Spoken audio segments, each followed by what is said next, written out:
Bueno, así como antes hablamos de las medidas de resumen para describir datos de una variable, ahora vamos a hablar de las medidas de asociación que representan la forma de resumir el comportamiento conjunto de dos o más variables al mismo tiempo. Y por eso vamos a ver si una variable x y una variable y están relacionadas, es decir, que la presencia de la una condiciona o influye de alguna manera en el comportamiento, en los cambios de la otra variable y viceversa. La asociación en estadística se refiere principalmente al hecho de que los eventos tiendan a ocurrir juntos, tienden a ocurrir eh, más frecuentemente de lo que uno esperaría. Puedo tener dos tipos de asociación, una asociación positiva o una negativa. En la positiva, los valores y los cambios en los valores o la ocurrencia de los eventos tiende a ocurrir más frecuentemente de lo que esperáramos si no hubiera asociación. Es decir, si dos cosas no tienen relación entre sí, pues uno espera que ocurran de forma indistinta. Por ejemplo, si el género de una persona no tuviera nada que ver con la longitud del cabello, pues uno esperaría que tanto las mujeres como los hombres tuvieran cabello largo y cabello corto de forma indistinta. Tan así que el mismo porcentaje de hombres que tienen cabello largo sería equivalente que el porcentaje de mujeres con el cabello largo. Si yo encuentro una asociación es porque las cosas coinciden más de lo que esperaría basado en que las variables son independientes. Eso se llama asociación positiva. En cambio, si las cosas ocurren menos frecuentemente de lo normal, de lo que esperáramos, se llamaría asociación negativa. Por ejemplo, el hecho de que un banco le dé un crédito a alguien moroso, pues eso va a ocurrir menos frecuentemente de lo esperado. Por lo tanto, van a ser un par de fenómenos asociados negativamente. Vemos que hay dos tipos también de asociación. Puedo tener la asociación en las que las variables x e y se relacionan entre sí, pero sin que ninguna intente explicar a la otra. Es decir, simplemente tratan de averiguar en qué medida coinciden o no coinciden. Eso se conoce como asociación no direccional. En cambio, si yo quiero establecer una variable como la que explica a la otra y en que la relación contraria, es decir, y explicando x, no ocurre o no la voy a considerar, estoy hablando de la asociación direccional o asimétrica.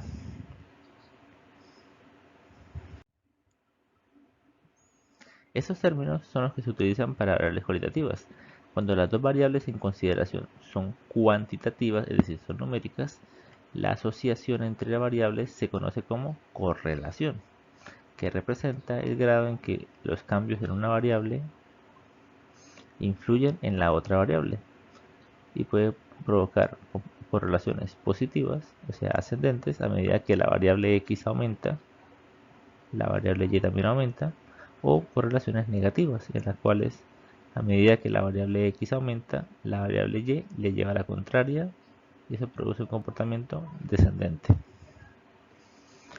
Si yo tengo en cambio una variable más importante que las demás, es decir, una variable cumple el rol de predecir a otra variable, en este caso estamos hablando de una asociación direccional en el cual una variable es la variable explicativa y la otra variable es la variable explicada. Existen otros sinónimos, yo puedo llamarle a esta variable x variable de diseño o variable independiente o covariable, mientras que la variable explicada puede ser la variable de respuesta o variable dependiente.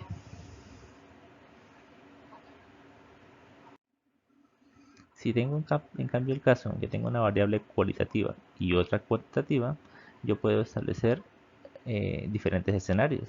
Yo puedo tener, por ejemplo, que tengo una variable cualitativa y intento predecir con ella o explicar con ella el comportamiento de otra variable cuantitativa. Por ejemplo, una variable cualitativa es el género y eso me provoca grupos de género. Yo puedo evaluar el comportamiento de una variable cualesquiera y comparar el comportamiento entre los grupos. Eso sería A través de eso puede tener medidas de efecto para saber si la variable cualitativa, o sea, hay diferencias entre los diferentes grupos entre la variable cuantitativa que esté evaluando. Por el contrario, si la variable cuantitativa es la explicativa y la variable explicada es cualitativa, yo podría intentar hacer una regresión a través de la cual los valores de la variable x me ayuden a predecir si un evento ocurre o no ocurre, como tal como pasa en la regresión logística. Todo lo que vamos a ver en esta clase se va a tratar de la estadística bivariante, o sea, las asociaciones que involucran solamente dos variables. Si yo involucro tres o más variables, estoy relacionando a la estadística multivariante, en el cual puedo tener, por ejemplo, la asociación entre dos variables. En el caso de acá, por ejemplo, yo puedo tener el café ha estado asociado a cáncer, por decir algo. Entonces, la frecuencia de personas que toman más café puede estar relacionada con la ocurrencia de casos de cáncer. Esta es una asociación no condicionada. No estoy teniendo en cuenta el efecto de otras variables posibles. En cambio, en la multivariante puedo tener las mismas dos variables, consumo de café, presencia de cáncer, y considerar una nueva variable como el tabaquismo. Yo puedo considerar que la gente que suele tomar café es más probable que también consuma tabaco.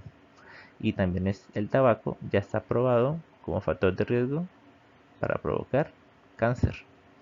Por lo tanto, este factor actúa como confusor y podría estarme causando que esta asociación, que realmente no existe, aparezca. Entonces, para poder descubrir este juego, habría que hacer una medida de dependencia condicionada en el cual involucre las tres variables café, tabaco y cáncer para poder desenmascarar si la relación entre el café y el cáncer realmente es verdadera o simplemente es una asociación espuria, que es una asociación que realmente no existe, pero que resulta aparente en el análisis bivariante. También es posible considerar la asociación entre tres variables de forma conjunta, mediante medidas de dependencia múltiple, que no vamos a ver en este curso. Ya cuando hablamos de variables cuantitativas, pues si solo tratamos con dos variables, una variable x y una variable y, estamos tratando de correlación simple o de regresión simple. En cambio, si tratáramos con más de una variable, perdón, con más de dos variables, estaríamos, por ejemplo, en el caso de la correlación parcial, en el cual tenemos dos variables e intentamos controlar el efecto de una tercera. O en el caso de la regresión múltiple, en el que tenemos varias covariables con las cuales intento predecir, controlando una a las demás, trato de predecir el comportamiento de una variable respuesta. Vamos a trabajar con el mismo ejemplo de los datos que teníamos anteriormente. Tenemos la nota, la clase de nota, recordando que la nota era una variable cuantitativa que luego de agruparla se convirtió en cualitativa. Entonces la clase de nota realmente se refiere a los estudiantes de baja nota, de nota media y de nota alta. Ya estas categorías componen una variable cualitativa, ya no es cuantitativa. Tenemos el género, que es una variable cualitativa, y tenemos la hora de estudio, que es una variable cuantitativa. Yo puedo establecer estas mediciones para tratar de indagar si el género afecta las notas, si las horas de estudio afectan la nota o si el género afecta la clase de nota. Estas indagaciones van a depender de los tipos de variable que involucren en cada caso. El objetivo finalmente va a ser cuantificar el efecto que tienen las variables. Posteriormente vamos a ver que en estadística hay unas pruebas para demostrar si el efecto realmente existe o si no existe y realmente es producto meramente del azar. Vamos a establecer las medidas de asociación para comparar una variable cuantitativa con otra cualitativa. vamos a intentar asociarlas. ¿Cómo las podemos asociar? Bueno, si queremos, por ejemplo, comparar para la variable cualitativa género, comparar si hay diferencias en las notas, que es cuanti, pues el procedimiento involucra separar los subgrupos de género, femenino y masculino, y a cada uno de ellos calcular o estimar los parámetros de cada subpoblación, población de hombres y de mujeres. Posteriormente, con esos resultados, puedo hacer una comparación a través, por ejemplo, de la diferencia de promedios, por ejemplo, para tener un promedio de mujeres, un promedio para hombres, y al hacer la resta de estos promedios, pues tener una comparación de quién tiene mejor nota. Acá está otro ejemplo con los mismos datos en el cual separamos los subgrupos por género, pero en esta ocasión calculamos los diferentes cuantiles para cada grupo por separado. Eso solamente las mujeres, solamente los hombres, y pues cada cálculo, cada conjunto de datos me da lugar a parámetros diferentes. Con estos parámetros puedo hacer la comparación de los gráficos de caja. Puedo comparar las medidas de tendencia central, o sea, comparar las medianas. Vemos que las medianas son muy parecidas, una ligera ventaja para las mujeres. Vemos que la variabilidad comparando los rangos intercuartílicos es también bastante similar, con ligera ventaja para los hombres. Y la asimetría, pues vemos que un poquito más de asimetría en los hombres. Vemos que la raya central está un poquito descentrada, mientras que en las mujeres yo veo bastante simetría. Acá en este ejemplo pues tenemos las subpoblaciones de mujeres y hombres. También podemos calcular promedio, desviación estándar, coeficientes de simetría y kurtosis, y pues puedo compararlos. Una forma de compararlos ya lo vimos anteriormente, que es la diferencia, en este caso la diferencia de medias, y a través de la diferencia de medias puedo establecer que hay una ventaja de las mujeres de media unidad. Faltaría comprobar si esto es significativo o al contrario se debe al azar. Para comparar medidas de asociación ahora para variables cualitativas, vamos a tener en cuenta lo siguiente. Recuerden que teniendo una variable cualitativa, bueno, un par de variables cualitativas, puedo resumirlas a través de una tabla de contingencias, en las cuales los valores de las celdas corresponden a las frecuencias absolutas y relativas de casos de la base de datos. Por ejemplo, en este caso tenemos dos personas que son mujeres de la clase 2 y están acá presentes una y dos personas, y así para cada combinación de cualidades. Con esta tabla también recuerden que puedo sacar frecuencias relativas dependiendo de qué total yo elija, y que pone gráfico de columnas apiladas o barras apiladas podría comparar grupos.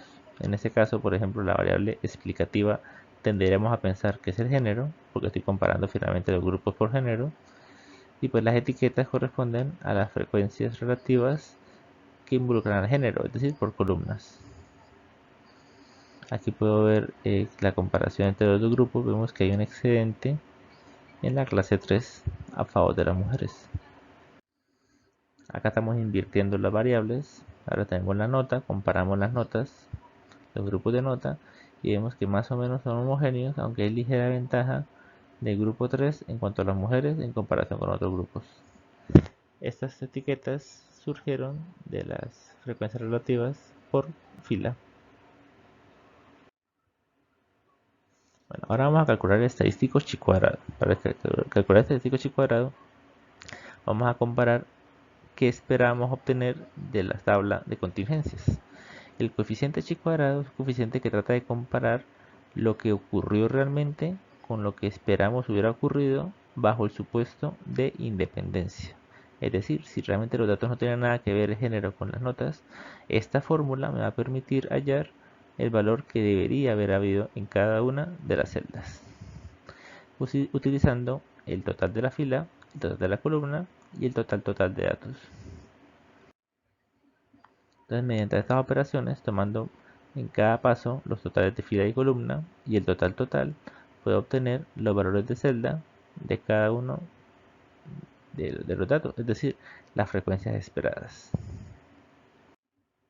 Estas frecuencias esperadas vamos a restarlas con las frecuencias observadas. Vamos a tomar la frecuencia observada realmente y le vamos a restar la frecuencia esperada. Esa resta la le damos al cuadrado y lo dividimos nuevamente en la frecuencia esperada. Esta operación la vamos a repetir para cada una de las celdas de la tabla de contingencias. Estos resultados los sumamos y al final obtenemos el estadístico o coeficiente chi cuadrado. El coeficiente chi cuadrado tiene una cualidad de que siempre es positivo y su número máximo puede ser infinito, pero justamente esto es un problema, no puede usarse para comparaciones.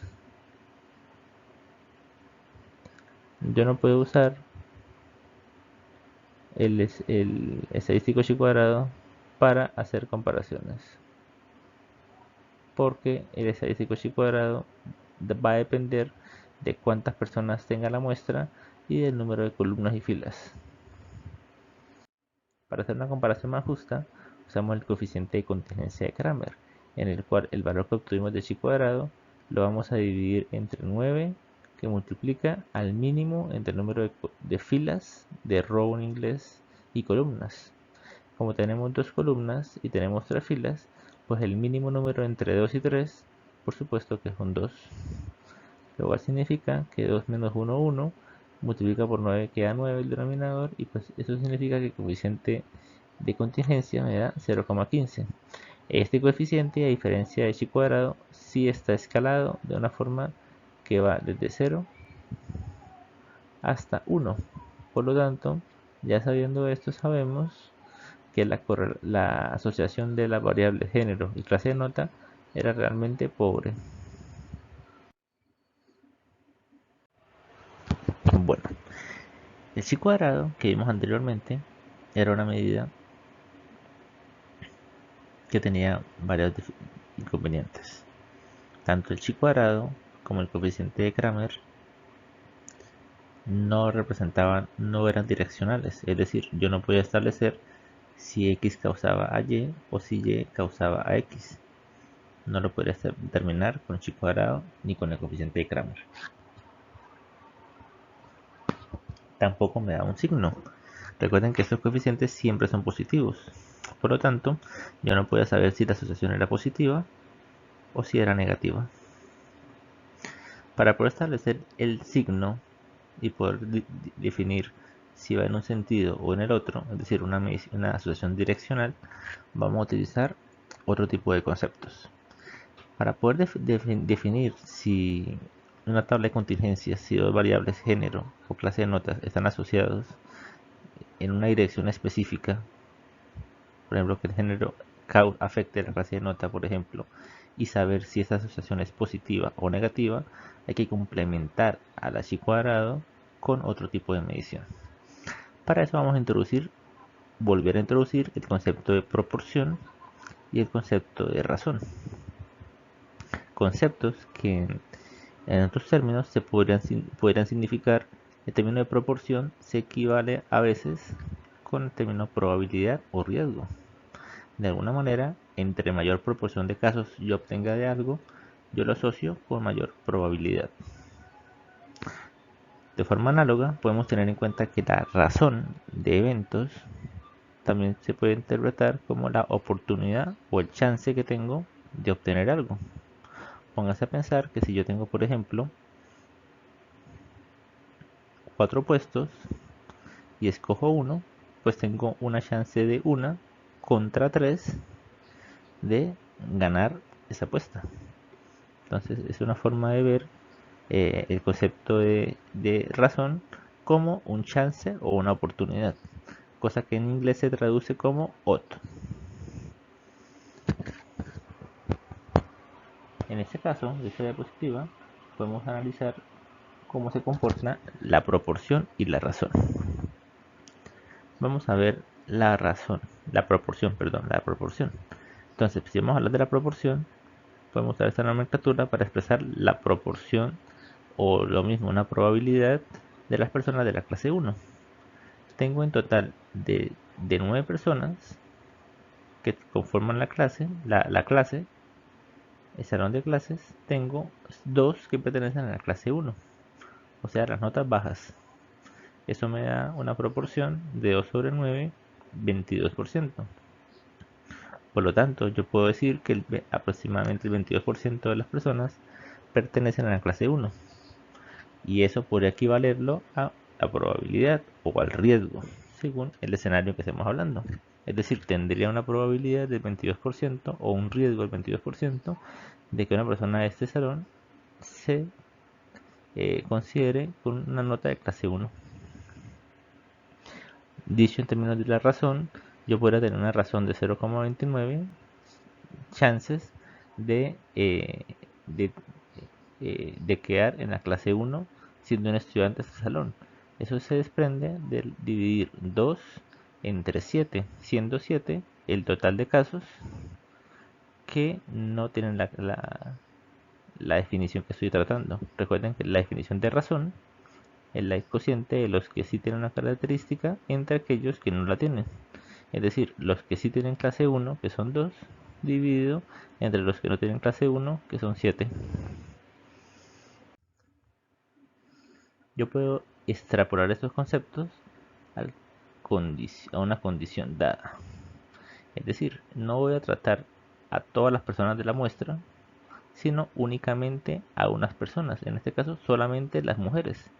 Solo voy a tratar con mujeres, por lo tanto me olvido de los otros datos, como si no existieran.